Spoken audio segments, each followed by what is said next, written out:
कुछ भी करने के लिए ना तुम्हारे अंदर पागलपन होना चाहिए। जब तक तुम्हारे अंदर पागलपन नहीं आएगा कोई चीज़ तुमसे नहीं हो सकती। जिस चीज़ को करने में एक नॉर्मल इंसान 5 साल लगा देता है, एक पागल आदमी, एक जुनूनी आदमी उसी काम को साल भर में 2 साल में कर सकता है। मुझे याद है जब मैंने तैयारी शुरू की थी, मुझे याद है 2024 का वो जनवरी फरवरी का महीना, मुझे कुछ नहीं दिखता था। मैं सुबह उठता था और रात को जब सोता था तो सिर्फ मुझे पढ़ाई दिखती थी, मुझे बुक्स दिखती थी, मुझे एग्जाम हॉल दिखता था कि मुझे वहाँ बैठ के सारे क्वेश्चन को सही करके आना है। उसके सिवा ना मैं कुछ देख पाता था ना मैं देखना चाहता था। और 1 साल मैंने ऐसे ही गुजारा। हजारों दोस्तों का नंबर था फ़ोन में, हजारों दोस्त थे, 2-2 शहर में रहा हूँ मैं बहुत प्रॉपरली, पर सबसे संबंध तोड़ दिया।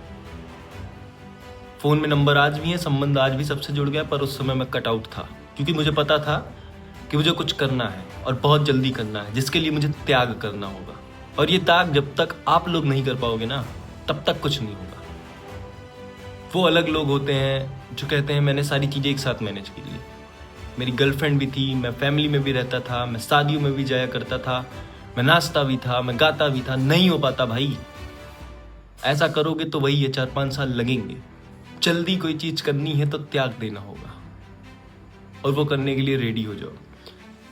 जिनको ऐसा लगता है कि पढ़ना पढ़ना पढ़ना दिन में बोर हो जाता हूँ ना, तो जब 5 साल वही चीज़ें करनी पड़ेंगी 6 साल तो और ज़्यादा बोर हो जाओगे। कुछ लोग सच में परेशान होते हैं, कुछ के ऊपर सच में जिम्मेदारियाँ होती हैं, घर की मजबूरियाँ होती हैं, उनका मैं समझ सकता हूँ। एक्स्ट्रा वर्क करना पड़ेगा। कोचिंग पढ़ा रहे हो शायद आप कहीं, या प्राइवेट इंस्टीट्यूट में पढ़ा रहे हो, उसके साथ तैयारी कर रहे हो। बट जिनको सिर्फ पढ़ना पढ़ना है ना, वो एक्सक्यूजेस ना दे।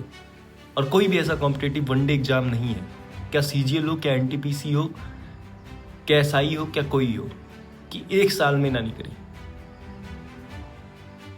मेहनत करने से पीछे मत भागो, क्योंकि जो फेलियर का टैग होता है ना, वो टैग आपको सुकून से कभी जीने नहीं देगा। 3-4 साल तैयारी करने के बाद अगर सिलेक्शन नहीं हुआ तो करोगे क्या, ये सोच लिया करो। फर्स्ट अटेम्प्ट में सिलेक्शन नहीं हुआ तो सेकंड अटेम्प्ट दिमाग में रहता है, पर क्या होगा अगर थर्ड अटेम्प्ट फोर्थ अटेम्प्ट में भी सिलेक्शन ना हो। एग्जाम का प्रोसेस आप देख रहे हो, 2024 की वैकेंसी का 2026 बीतने वाला है, अभी कोई फाइनल सिलेक्शन नहीं हो पाया है। 2-2 3-3 साल ये सिलेक्शन में लगा रहे हैं। किस बेसिस पर आप बैठे रहोगे? अगर आप गवर्नमेंट एग्जाम की प्रिपरेशन कर रहे हो तो जी जान लगा के पढ़ो, यही एक चारा है। मैं आपको अगर अपना एजुकेशनल बैकग्राउंड बताऊं ना, सुनो फिर मेरी बात। मेरे क्लास 10th में सीबीएसई बोर्ड से पढ़ा हूँ मैं, 8th तक यूपी बोर्ड से था, 9th-10th में सीबीएसई बोर्ड से पढ़ा हूँ, 11th-12th भी सीबीएसई। क्लास 10th में 85% मार्क्स थे, क्लास 12th में 88% मार्क्स थे। फिर जब मैं बीएससी करने गया ना इलाहाबाद यूनिवर्सिटी, एंट्रेंस एग्जाम में निकाला, बीएचयू, डीयू, इलाहाबाद यूनिवर्सिटी, सारी सेंट्रल यूनिवर्सिटीज है, सब में एंट्रेंस एग्जाम मेरा क्लियर हुआ था। फिर इलाहाबाद यूनिवर्सिटी में फाइनली मैंने एडमिशन लिया और फिर 3 साल मेरा पीक डाउनफॉल था। कोरोना की वजह से यूनिवर्सिटी में 2 साल ना पेपर हुए ना क्लास चली, ना मैंने 1% भी पढ़ाई की। 2 साल हम हो गए प्रमोट, तीसरी साल एग्जाम हुआ, मेरी उसमें लग गई बैक। मैथ्स के एग्जाम तो देने गया, स्टेट्स के एग्जाम देने नहीं गया, क्योंकि मेरी पढ़ाई अच्छी नहीं थी, मुझे कॉन्फिडेंस नहीं था, मैं डर गया था, मैं पेपर देने नहीं गया। मेरी लगी बैक क्योंकि मेरे 2 एग्जाम में एब्सेंट था। जो देने गया था उसमें से किसी तरह पास हो गया, क्योंकि मार्किंग बहुत ईजी हुई थी उस साल। और मैं कहता हूँ अगर मार्किंग सही हुई होती तो यूनिवर्सिटी के 60% बच्चे फेल हो जाते, मैं भी फेल हो जाता। फिर मैंने बैक दी, वो बैक क्लियर हुई। यूनिवर्सिटी में किसी को कोई आइडिया नहीं था कि मेरा एजुकेशनल बैकग्राउंड भी। इवन आज भी मुझे मैसेज आते हैं, भाई तू तो पढ़ता नहीं था, या आप तो पढ़ते नहीं थे, आपका सिलेक्शन कैसे हो गया सर। बात होती है ना कब तुम्हें क्या करना है।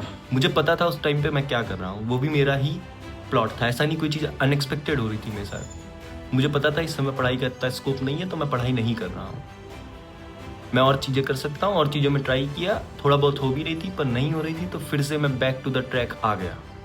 बैक क्लियर हुई 2023 के लास्ट तक, फिर 24 में मैंने तैयारी शुरू कर दी। और अब यकीन नहीं मानोगे, विद इन 6 to 7 मंथ ऐसा कॉन्फिडेंस था मेरे अंदर कि कोई भी एग्जाम में दूंगा तो निकाल दूंगा, और निकले भी थे।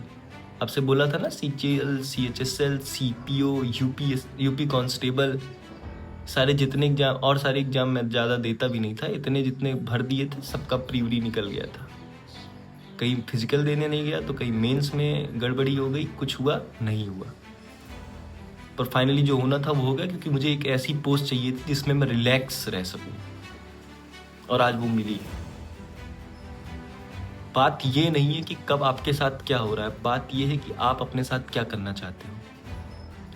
आपका डाउनफॉल भी आपके ही इशारों पे होना चाहिए। आपको पता होना चाहिए कब मैं वहां से कम बैक कर सकता हूँ, और अगर इतना आप पे आपका कंट्रोल नहीं है तो आप कुछ नहीं कर पाओगे, बात खत्म।